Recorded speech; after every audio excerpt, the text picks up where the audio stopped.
आप सब ये तो जानते ही हैं कि बिजली यानी इलेक्ट्रिसिटी का हमारे जीवन में कितना महत्व है और खास तौर पर शहरों में तो हम बिजली के बिना जीवन की कल्पना भी नहीं कर सकते।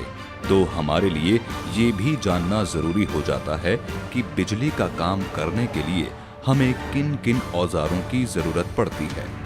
हम उन सभी उपकरणों के बारे में चर्चा करेंगे जिनकी जरूरत आम घरेलू बिजली के काम में होती है। एक कुशल इलेक्ट्रीशियन बनने के लिए आपके पास कम से कम इतने उपकरण और जानकारी होना जरूरी है। बिजली का अच्छा कारीगर बनने के लिए सबसे पहले तो आपको बहुत सचेत रहना पड़ता है। फिर अच्छे और गुणवत्तापूर्ण औजारों का चुनाव करना भी जरूरी होता है, क्योंकि जरा सी असावधानी से आप इलेक्ट्रिक शॉक के शिकार हो सकते हैं। सबसे पहले आपके पास एक कॉम्बिनेशन प्लायर होना चाहिए, जो कि तारों को काटने और जोड़ने के काम में आता है। फिर जरूरत होती है साइड कटिंग प्लायर की। ये भी तारों को काटने के काम आता है। खास तौर पर वाइंडिंग तारों को काटने के लिए इसका इस्तेमाल किया जाता है। इसके बाद बात करते हैं लॉन्ग नोज प्लायर की। तो ये छोटे स्क्रूज को पकड़ने के काम आता है। साथ ही इससे तारों के हुक भी बनाए जा सकते हैं। अब एक जरूरी उपकरण की बात करते हैं। ये है नियॉन टेस्टर। नियॉन टेस्टर से हम ये पता लगा सकते हैं कि किस सर्किट या तार में बिजली का करंट दौड़ रहा है, किस में नहीं।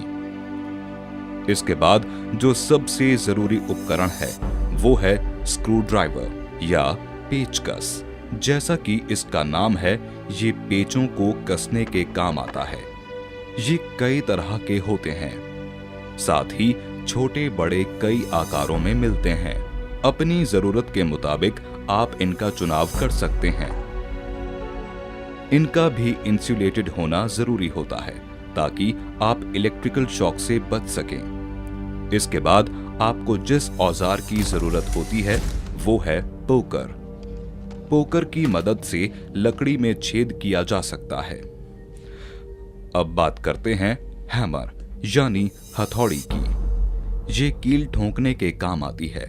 इसके अलावा जहां कहीं भी चोट करने की जरूरत होती है वहां हैमर का इस्तेमाल किया जाता है। ये फाइल है जिसके जरिए किनारों को घिसकर साफ किया जाता है या फिर किसी चीज पर धार करने या आकार देने के लिए इसका इस्तेमाल किया जाता है। अब बात करते हैं हैक्सा ब्लेड की।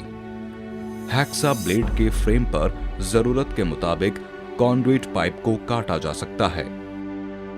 ये स्पैनर है।